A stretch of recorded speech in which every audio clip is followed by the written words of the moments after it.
Dans cette vidéo, nous allons évoquer le réseau de protection, le réseau de sécurité des enfants. Johanna Rumba, formatrice et consultante en éducation, spécialisée en prévention de l'abus sexuel, va nous expliquer comment construire ce réseau autour de l'enfant. Merci à elle pour ces précieuses informations. Bonjour, aujourd'hui je vais vous aider à mettre en place le réseau de protection ou de sécurité de votre enfant. Tout d'abord, c'est quoi le réseau de protection?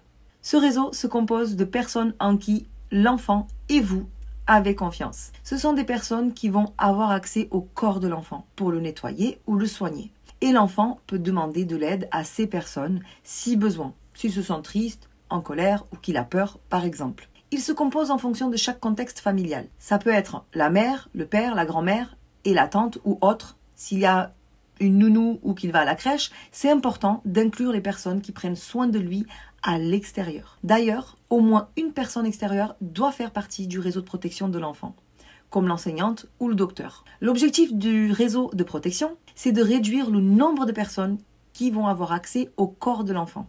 Donc environ 5 maximum, c'est suffisant.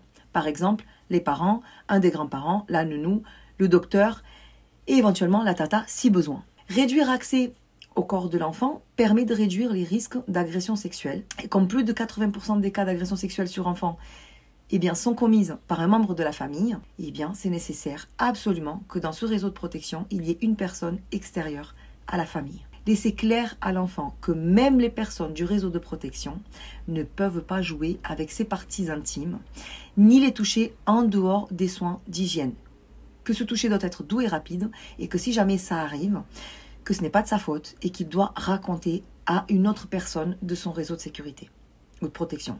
Ni papa ni maman ne peuvent jouer avec ses parties intimes. Comment l'enseigner concrètement de manière plus efficace, en plus de le verbaliser? Par le dessin, par exemple, ou la pâte à modeler, dessiner ou modeler des personnes désignées. Et enfin, dernier point très important, n'imposez pas quelqu'un en qui l'enfant n'a pas confiance. Lors de l'activité, demandez à l'enfant quelles sont les personnes en qui il a confiance et pourquoi.